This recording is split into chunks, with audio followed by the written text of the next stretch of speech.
Therefore, if you're opting for a dumbbell over a barbell in which you're likely going to lift significantly less, because that movement pattern hasn't changed and you've just reduced the load, you're therefore limiting the effectiveness of that movement.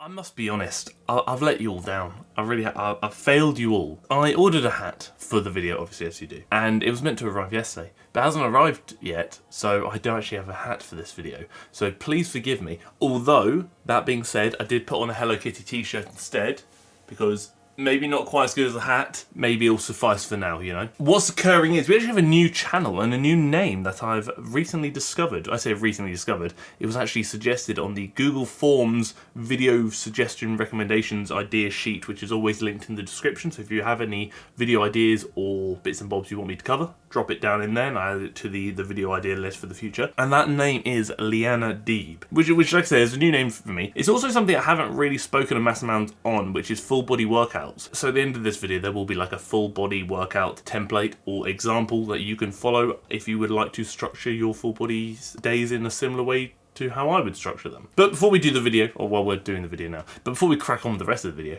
we're going to do the bits and bobs that need to be done. If at any point throughout this entire video you decide, you know what, Harry, love your t-shirt, tolerate you, then please let me know you either love the t-shirt or tolerate me by either liking the video, because 1,300 likes is the goal, so if we could reach that I would very much appreciate it, or maybe even tickling that red button down below and subscribing to the YouTube channel. And obviously if you do subscribe to the channel, then do consider tickling the bell next to it so you get notified when I upload every week, twice a week. And if you have a question you want me to answer at the end of the next video, then please do consider drop it down below in the comment section for comment question of the week, and I shall do so. So I've seen this intense full body workout train with me video before, well, a few times actually, so we're going to skip forward to the bits I want to cover today. I take my pre-bloom, and today I'm using the flavor Bahama Mama. Is that about right? A little bit more. I just wanted to point this out because I see this kind of dry scooping trend around TikTok a lot. Don't dry scoop your pre-workout. I know it's convenient and it kind of looks a bit cool, but realistically it is not as good for you in the sense that some of the ingredients in a lot of pre-workouts need to be essentially activated through water. So they need to have essentially reacted with water to really get the full benefits of them. So if you're dry scooping your pre-workout, in a lot of cases, you may actually be limiting the effects of that pre-workout. She started off with dynamic stretching, which is fantastic because a lot of people speak about dynamic stretching versus static stretching. Realistically, before a workout, you ideally want to start with dynamic stretching as part of like your warm-up or mobility routine, as static stretching before a workout without sufficient rest between the static stretching and the workout itself can actually hinder performance. A lot of this workout, I say a lot of this workout, the entire workout, as you'll see from the description, is superset driven. And there are a few things I want to address. Obviously, I've spoken about supersets plenty of times before. If you are pressed for time, I think supersets can be fantastic. And I think supersets can also be fantastic depending on what your goals are. So if your goals were very much hypertrophy driven, so really wanting to focus on the building of muscle, I typically wouldn't favour supersets unless, like I said, you're pressed for time. If your goals are a bit more like overall fitness driven, so a bit of muscle gain, bit of calorie expenditure, movement, etc., then I think supersets probably have more of a place. The big thing we do when we essentially superset like opposing muscles, for example, is let's say we're supersetting like the quads and the hamstrings. The stimulus for the quads, whether you train them on their own or part of the superset, will be here because you're only doing so much for the quads. The stimulus for the hamstrings will be here as well, but the fatigue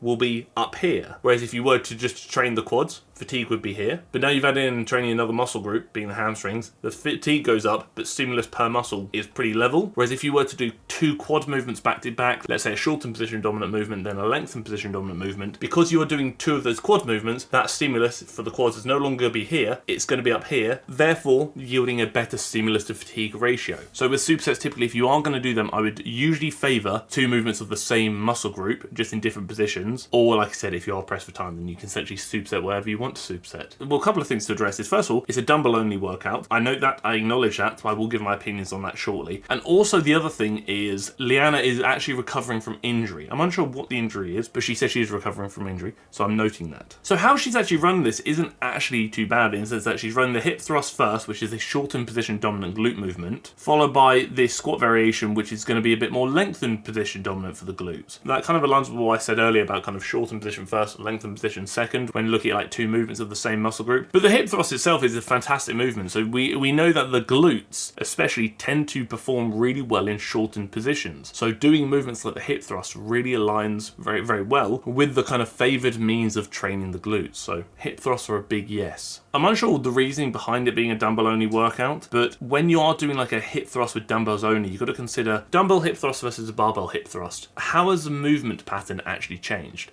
Well, it hasn't. You are going through the exact same range of motion, the exact same movement pattern. The movement itself has not changed. The only thing that has changed is the amount of load you're able to use. Therefore, if you're opting for a dumbbell over a barbell in which you're likely going to lift significantly less, because that movement pattern hasn't changed and you've just reduced the load, you're therefore limiting the effectiveness of that movement. So typically I would, if you are able to, favour a barbell hip thrust over a dumbbell hip thrust because you can use a lot more load. If you're going to swap a movement around to make yourself use less weight, you need to kind of be able to justify why, and that justification is often that the movement pattern itself has changed, but in the hip thrust case it hasn't. Superset number 2, dumbbell Renegade Row, and then we're going from this into a press up. I think the Renegade Row, if you're doing like a home workout, I think it's actually is an okay movement. You get a lot of core stability in there, you're also getting the back involved through that rowing motion, so it's a pretty good time, and obviously at home you would be very limited compared to like a fully kitted out gym as we see here. The only real concern you've got to really think about is the positioning going to limit how much weight you can shift? Potentially, but options might be a bit limited, so it's okay. Is having the hands on the weights going to limit your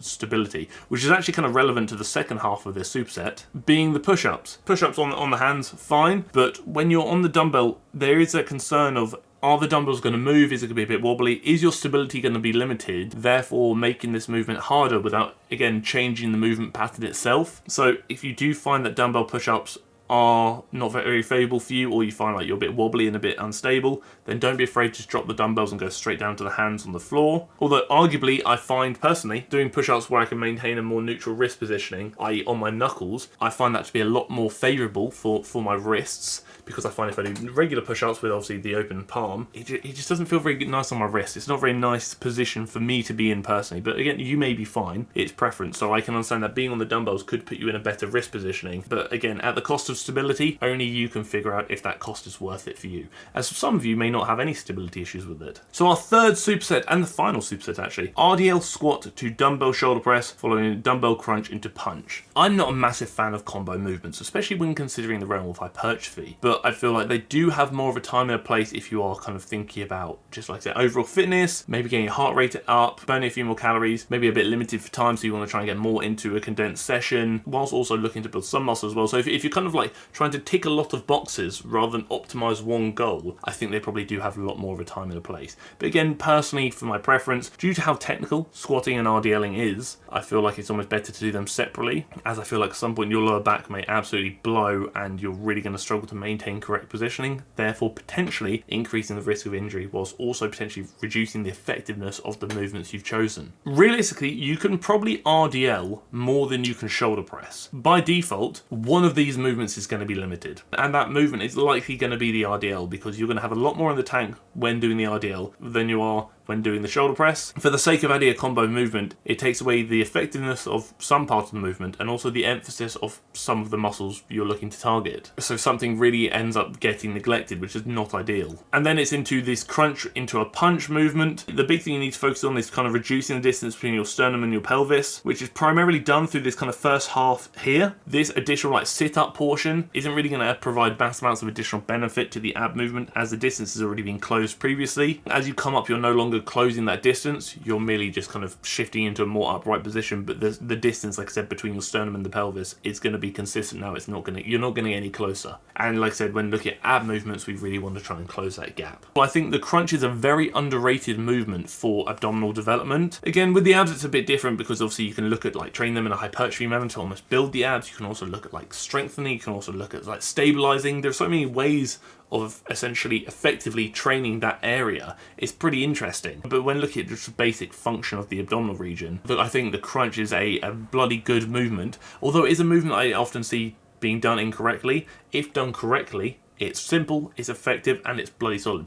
and you can add additional weight to it because the abs are like any other muscle group and you should train them like any other muscle group. Progressive overload, additional resistance, all those good bits and bobs. She also mentioned earlier on that one of her kind of concerns and her weaknesses is her upper body. So I'd be curious to have a look at what her upper body training looks like and what her goals actually are, because I don't know a mass amount about this individual. So it would be interesting to see how we could maybe like restructure her programming and her training to better align with her goals, or maybe help her better achieve her goals more efficiently and effectively. I think that could be bloody interesting. Again, she's probably never going to see this video, but if she ever does see this video and wants some help with training, programming, structuring, then please do drop me a message on Instagram, because I will be more than happy to help if I can, because I really like training, I really like programming, and I'm a bit of a loser. To be honest, as a whole, I actually really like her video style. I think it's a really watchable video style. I think it's pretty easy to consume. And she's got good energy. I think she's very good in front of the camera, which is really nice to see. I think she's just quite an enjoyable creator to watch. And she is very new to me. I've only actually discovered her, well, yesterday. An interesting find, and I'm very much looking forward to seeing more of what she produces in the future. Ultimately, for this workout, for hypertrophy, I wouldn't say it's the best. Because like I said, you've got combo movements in there. You've got movements in which the movement pattern isn't changing, but the amount of weight you can shift is. The dumbbell hip thrust versus like a barbell hip thrust. You've also got a lot of supersets in there, but like I said, for more kind of overall fitness, which I believe is kind of more of like the thing she's going for, where it has a bit of hypertrophy in there, a bit of endurance, a bit of calorie expenditure, like a bit of everything in there. I think it's pretty solid. If you were kind of looking at structuring a full body workout more for the purpose of hypertrophy, then you could alter it slightly. The one thing I do really like about this is the volume isn't excessive. We've got 3 supersets, 6 movements. I think that's pretty solid. Like, I think 6 movements is a really nice number, and even from about 5 to 7 tends to be my kind of green zone personally. Not too many excessive sets. 3, which is fine. I wouldn't usually go above 3. 4 here, but I think one of those was a warm-up anyway, so you know it doesn't really count as a working set. But like I said, if you're looking at kind of structuring a full body workout more for the purpose of hypertrophy, I'd probably look at it like this. Again, the order in which you do this in is very much dependent on your goals. I'd probably go a quad dominant movement, which could bring the glutes in as well, and a hamstring dominant movement, which could also bring in the glutes as well. I just make sure that at least one of those 2 movements is going to bring the glutes in. So for example, for the quad movement, I might go like a dumbbell split squat, so you're going to bring the glutes in there. The hamstring movement, I might go like a seated leg curl. Then I'd probably go 2 pulling movements, so maybe a vertical pull, let's say a lat pull down, so you're going to get some like upper lat involvement and some upper back involvement. Then maybe something like an iliac pull down or like a lumbar row, so then you're kind of placing a bit more emphasis on other areas of the lats. And then I'd probably tickle for like pushing. Maybe you could either go 2 chest dominant movements, let's say like an incline dumbbell press and a pec deck fly, so you're then getting the pecs worked in their lengthened and shortened position. Or you could maybe go 1 chest and 1 shoulder, so you could do like a flat dumbbell press for the pecs, and then maybe like a dumbbell lateral raise or a cable lateral raise, something along those lines for the shoulders. How you order it is really dependent on your goals and your weaknesses. So for a lot of people, you probably typically say just do 2 leg, 2 chest, 2 back, because your biceps are going to get fairly worked doing any kind of pulling motion you're doing when you're doing the back training. Your triceps are going to get fairly worked when you're doing any kind of pressing motions, and your shoulders are also going to get some work in there as well, doing both the pulling and the pressing. Obviously pressing could be very anterior delt heavy, pulling might be a bit more rear delt heavy. But again, if you want to, you can swap out one of the pec movements maybe in isolation for like a lateral raise. It really does depend, but I typically just say 6 movements is enough for a full body workout, very much aligning with this workout here. 2 to 3 sets of everything, anywhere from 5 to 30 reps. Make sure you're resting enough, and you're bloody laughing. And that's not the only way you can structure a full body workout. That's just a way. There is no right or wrong. It really comes down to your goals, your weaknesses, and your preferences. Very much like this workout, I think, although it may not be the best for hypertrophy, that may not be your goal. Your goal might be a bit more fitness based, and ultimately the effectiveness of this workout is not so much determined by the movements that have been selected in this case. I think it's more determined by what your goals are, because it kind of ticks a lot of boxes rather than goes into the realm of specificity where it just hones in and nails one box. First impressions are looking good. I may well be a fan. But now obviously it's time for comment question of the week, and it's actually a really good one. I would love a breakdown of sumo/conventional, so deadlifts, specifically for hypertrophy, i.e. not for powerlifting progression. Life circumstances have made it such that I doubt I'll compete in powerlifting again, but I still deadlift to maintain strength. Given the tax on the central nervous system, is it really worth it? I know you've touched on this in other videos. When looking at hypertrophy, well firstly, I'm sorry that life circumstances does mean you aren't able to compete in powerlifting anymore. That's very unfortunate, and I hope everything is okay, and if they're not okay, then I hope you know that I am here if you do need somebody to talk to. But in the context of hypertrophy, controversial opinion, I would not do either of them. I would not conventional deadlift, nor would I sumo deadlift for hypertrophy. I feel like for optimizing the building of muscle, when looking at like the posterior chain, I feel like you're probably going to get a lot more benefit doing something like an RDL or an SLDL, so stiff leg deadlift, instead of a conventional or sumo standard deadlift. But if you were going to conventional sumo deadlift for hypertrophy, the way I look at it